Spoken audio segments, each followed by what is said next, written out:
Nuk ka jug, nuk ka veri, jemi një, jemi Shqipëri. Nuk ka jug, nuk ka veri, jemi një, jemi Shqipëri. Nuk ka jug, nuk ka veri, jemi një, jemi Shqipëri. Qytetarë nga Durrësi, Vlora dhe qytetet tjetër të Shqipërisë janë bashkuar banorët e Bakësirut në protestën e tyre të shtunë me thirrjet nuk ka jug, nuk ka veri, jemi një, jemi Shqipëri. Qytetarët shprehin mbështetjen e tyre për banorët e Bakësirut dhe kërkuan që prona të ruhet pasi është një problem prezent në të gjithë vendin. Dhe jemi në mbështetje të banorëve të Rjollit. Ky problem ka 35 vite në të gjithë Shqipërinë. Ne kemi vuajtur në 2010 dhe vazhdojmë akoma. Problemet e letrave, mos certifikimin, grabitjen me lloj-lloj skemash, falsifikime oligark, me mercenar, me çdo lloj forme dhe ne nuk i lejojmë. Prandaj kemi ardhur të mbështesim këtu të gjithëve në të drejtën tuaj. Ju bëjmë thirrje gjithë shqiptarëve të ngrihen kudo që janë. Ky problem është akut. Sot jemi në Rjoll, nesër do jemi në Vlorë, pastaj në Amallaj. Zotëri oligark, mos e detyroni Shqipërinë veriore, mos e detyroni Shqipërinë veriore të kërkoj autonomi, jo provinciale, autonomi ekonomike. 80% e energjisë elektrike Shqipërisë vjen nga veriu. 80% e pasurisë minerale Shqipërisë vjen nga veriu. Dhe nuk duam ta trajtojmë veriun. Zotëri oligark, largoni nga veriu. Ne nuk jemi shpellar. Shpellarët janë atje në parlament.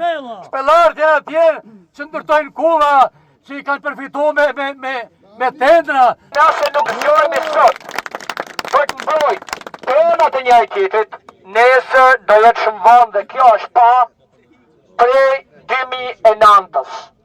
Prej 2009-s në vazhdim. Policia e shtetit, këtu ka një makinë të Bashkim Ulajt. Të një oligarku, të cilët ardhur ta mbrojnë padishmërinë. Sepse kjo nuk është policia e shtetit, është policia e oligarkëve, e Bashkim Ulajt. Të gjithë kanë ardhur këtu për të mbrojtur makinat e palishme të Bashkim Ulajt. Bashkim Ulajt operon me makina të palishme, pasi vetë kompania funksionon në mënyrë të palishme, me prona që nuk janë të vetat, me prona që janë të falsifikuara, sepse i gjithë ky shtet grabit prona të shqiptarëve në mënyrë të palishme. Dhe ja ku është policia e shtetit që nuk është aty për të ndaluar juve. Është për të mbrojtur provat e krimit, sepse kjo nuk është policia e shtetit, është policia e oligarkëve, një ndërta Bashkim Ulajt. Keni marrë çdo gjë, na shkelni, na dhunoni, shpeshes na lini as protestojmë, tashti ç'a ndodh, të vjen të merr dhe shtëpinë.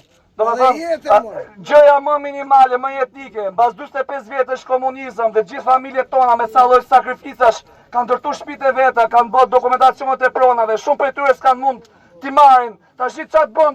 Të vjen një oligark bashkëpunëtor me shtetin, të falsifikon dokumentacionin dhe të futet ku? Te dera e shtëpisë. Po është Shqipëria e pajetueshme. Është bërë Shqipëria një vend që po na bën të ikemi me vrat një orë më parë. Ndërkohë Luciana Kokaj protestuese Bakësirullit holli akuzën e Fatmir Shpellzës.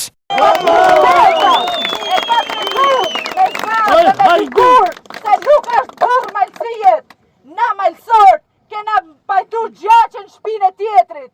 Na kena shku në klan për të bërë një ballafaqësim pasor të dokumentave, ndërkohë që Fatmir Shpellza na ka ngrit prit në daljen e klanit. Çaj pa besh.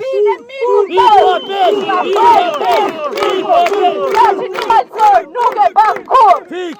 Ne ishim më të pak numër, absolutisht, por ishim më të fortë se kena pas Zotin me vete. E vërtet. Na burra, sa ka guzona ka burr për floksh. Një femën, na kena me kanun, femna nuk preket për gjak, për asgjë. Zarat e Fatmir Shpellz, horat e tij e kanë mbaj këtë gjë. Për Zoti ka për t'ia kthyr gjithë secilit. Banorët e Bakësirut po protestojnë për më shumë se një muaj, pavarësisht kësaj punimet në zonë avancojnë.